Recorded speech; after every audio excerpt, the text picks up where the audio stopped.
नमस्कार दोस्तों, ND Gohil YouTube channel में आपका फिर से हार्दिक स्वागत है।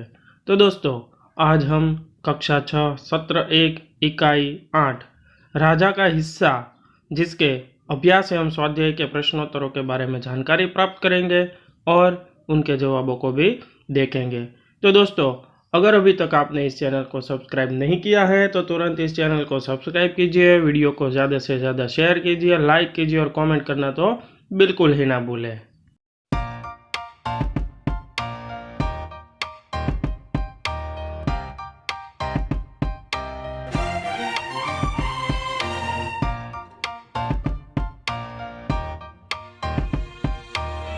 तो सबसे पहले देखते हैं अभ्यास के प्रश्नोत्तर। मुख्य प्रश्न 1, निम्नलिखित वाक्य किसने किससे कहा और क्यों।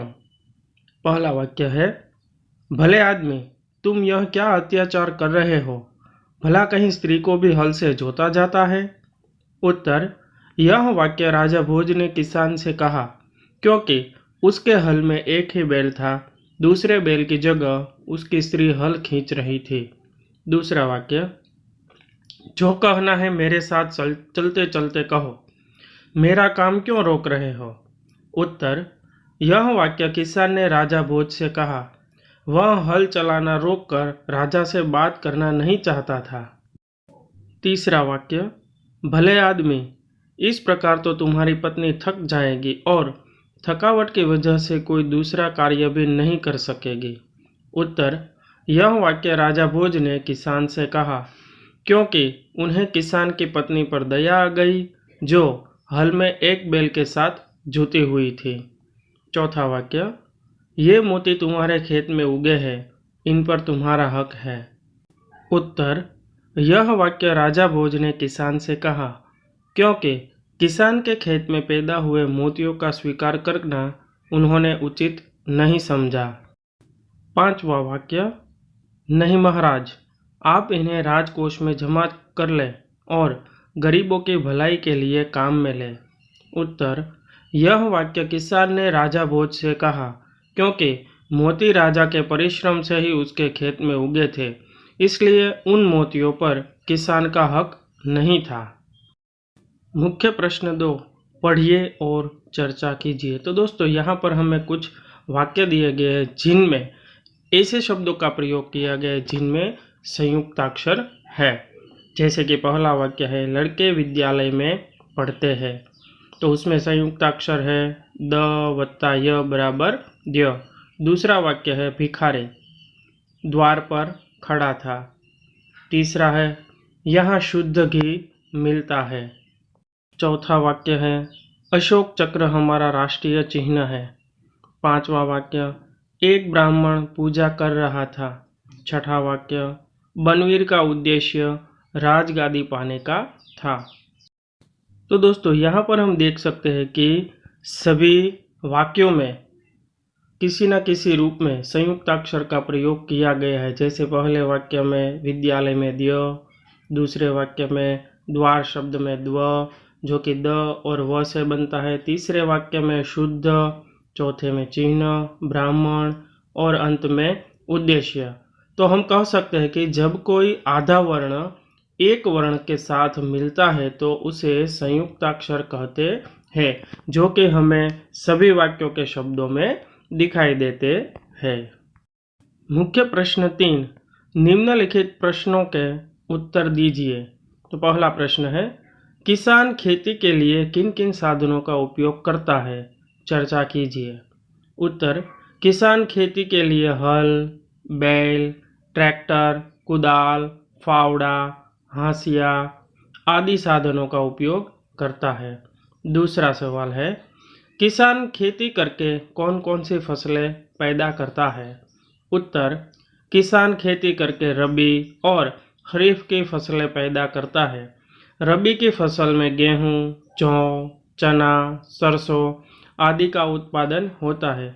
खरीफ की फसल में ज्वार, बाजरा, दालें, चावल, गन्ना आदि की पैदावार होती है। तीसरा प्रश्न, आपके गांव के आसपास में कौन सी फसलें ज़्यादा पैदा होती है। उत्तर, मेरे गांव के आसपास में रबी की फसल ज़्यादा होती है। इस फसल में गेहूँ, जौ, चना, सरसों आदि फसलें पैदा होती है। दोस्तों, यहाँ आप अपने गांव के आसपास में जो फसलें होती है उनके नाम भी लिख सकते हैं। चौथा प्रश्न है, किसान हमें किस प्रकार उपयोगी है? उत्तर, किसान की मुख्य उपयोगिता गांव में होने वाली खेती में है। खेती करके वह तरह तरह के अनाज और सब्जियां पैदा करता है। किसान मूंगफली और गन्ने की फसलें भी उगाता है। उसके द्वारा उत्पन्न अनाज, सब्जियां आदि चीज़ें बाजार में बिकने के लिए आती है। पांचवा प्रश्न, क्या आप किसान बनना चाहेंगे? हाँ तो क्यों, नहीं तो क्यों? उत्तर, हाँ, मैं किसान बनना चाहूँगा। किसान बनने से अनेक लाभ हैं। गांव की हवा शुद्ध होती है। पीने के लिए कुएं या नलकूप का शीतल जल मिलता है। अपने खेत में पैदा की गई ताज़ी सब्जियां खाने को मिलती है। अनाज बाजार से खरीदना नहीं पड़ता। अपनी पालतू गाय, भैंस का ताज़ा दूध पीने को मिलता है। अब तो गांव में विद्यालय और दवाखाने भी खुल गए हैं। गांव में बिजली भी आ गई है। इसलिए अब गांव में पहले जैसी असुविधाएं नहीं है। इन्हीं कारणों से मुझे किसान बनना पसंद है। अगर दोस्तों आपको किसान बनना नहीं पसंद है तो आप उसके रूप में भी अपना उत्तर लिख सकते हैं, वह भी कारण बताने के साथ। छठा सवाल, आप बैलगाड़ी में बैठकर घूमना चाहेंगे या मोटर गाड़ी में? क्यों? उत्तर, यह तो मोटर गाड़ी में घूमना मुझे पसंद है, परंतु वर्तमान परिस्थितियों में मुझे बैलगाड़ी ही ज़्यादा उचित लगती है। पेट्रोल और डीजल की कीमतें लगातार बढ़ती जा रही हैं। इनकी आपूर्ति पर भी ज़्यादा भरोसा नहीं किया जा सकता। आए दिन मोटर गाड़ियों की दुर्घटनाएं होती रहती है। बैलगाड़ी की यात्रा अधिक मज़ेदार, सस्ती और सुरक्षित है। अतः मैं बैलगाड़ी में बैठकर घूमना चाहूँगा। सातवां प्रश्न, पशु हमारे मित्र हैं, इस विषय पर चर्चा कीजिए। तो दोस्तों, यहाँ पर हमने कुछ मित्रों के बीच में आपस में जो इस विषय पर चर्चा हुए उनको दिखाने का प्रयत्न किया है। तो आइए देखते हैं। रोहन कहता है, इस बार मैं गांव में गया तो पीने को गाय का ताज़ा दूध मिला। वाह, क्या स्वाद था उसका। रौनक कहता है, अरे मेरी दादी तो गांव से गाय का ताज़ा घी भेजती है। हमारे घर में तो उसका ही उपयोग होता है। तो उस पर चेतन कहता है, मेरे दादाजी भी गांव से भैंस के दूध का मावा भेजते हैं। उस मावे से हम अनेक प्रकार की मिठाइयाँ बनाते हैं। हर्षिल बोला, हमारे गांव में मेरे चाचा जी रहते हैं। उनके पास एक अच्छी नस्ल का घोड़ा है। मैं गांव जाता हूँ तो जी भर घोड़े की सवारी करता हूँ। चाचा जी ने एक कुत्ता भी पाला है। उसने चोरों को भगा दिया था और घर में चोरी नहीं होने दी थी। रौनक कहता है, हमारे घर में बैलों की जोड़ी है। दादाजी ने उनके नाम हीरा मोती रखे हैं। दादाजी कहते हैं कि ये बैल हमारे सच्चे साथी हैं। रोहन कहता है, सचमुच गाय, बैल, भैंस, घोड़ा, बकरी, कुत्ता आदि पालतू पशु हमारे लिए बहुत उपयोगी है। ये हमारे मित्र हैं। दोस्तों, अब देखते हैं स्वाध्याय के प्रश्नोत्तर। मुख्य प्रश्न 1, प्रश्नों के उत्तर दीजिए। तो उसमें पहला प्रश्न है, राजा भोज ने भ्रमण करते हुए क्या देखा? उत्तर, राजा भोज भ्रमण करते हुए एक गांव के निकट पहुँचे। वहां उन्होंने देखा कि एक खेत में एक किसान हल चला रहा है, मगर उसके हल में एक ही बैल है। दूसरे बैल के स्थान पर किसान की स्त्री हल खींच रही है। दूसरा प्रश्न, राजा भोज ने किसान के पास जाकर क्या कहा? उत्तर, राजा भोज ने किसान के पास जाकर कहा कि भले आदमी, तुम यह क्या अत्याचार कर रहे हो? भला कहीं स्त्री को भी हल में जोता जाता है? तीसरा प्रश्न, किसान की पत्नी खेती के काम में क्यों मदद कर रही थी? उत्तर, किसान के 2 बैलों में से एक बैल मर गया था। दूसरा बैल खरीदने के लिए उसके पास धन नहीं था। खेत की जुताई करना जरूरी था, क्योंकि जुताई नहीं होती तो बोवाई कैसे होती और बोवाई नहीं होती तो किसान को अन्न न मिलता। किसान की इसी मजबूरी के कारण उसकी पत्नी बैल की तरह हल खींचकर खेती में मदद कर रही थी। चौथा प्रश्न, राजा भोज के 2 बैल मिलने पर खेती की फसल में क्या फर्क हुआ? उत्तर, किसान को राजा भोज के 2 बैल मिलने पर खेत में हल चलाना आसान हो गया। इसके कारण किसान के खेत में इस बार बहुत अच्छी फसल हुई। लेकिन एक आश्चर्यजनक बात भी हुई। खेत के जितने हिस्से में राजा भोज ने हल चलाया था उसमें मोती उगे थे। बाकी के हिस्से में अच्छी किस्म के गेहूं उगे थे। पांचवा प्रश्न, किसान शर्मिंदा क्यों हो गया? उत्तर, किसान को पता नहीं था कि अपने 2 बैल देकर जिसने उसकी सहायता की है वह और कोई नहीं स्वयं राजा भोज है। इसलिए जब महाराज ने किसान को अपना परिचय दिया तब वह शर्मिंदा हो गया। छठा प्रश्न, किसान के क्या कहने पर राजा भोज ने मोती स्वीकार किए? उत्तर, किसान ने राजा भोज से कहा कि मेरे खेत में उगे मोती आपके ही परिश्रम का फल है, इसलिए आप इनका स्वीकार कर लें। अगर आप स्वयं नहीं स्वीकार करते हैं तो इन्हें राजकोष में जमा कर दीजिए और गरीबों की भलाई में इनका उपयोग कीजिए। राजा भोज को किसान का यह सुझाव पसंद आया, इसलिए उन्होंने किसान की प्रार्थना पर मोतियों का स्वीकार किया। सातवां प्रश्न, राजा भोज किसान से क्यों प्रभावित हुए? उत्तर, किसान के पास एक ही बैल था, इसलिए हल में दूसरे बैल की जगह अपनी पत्नी को जोतकर वह हल चला रहा था।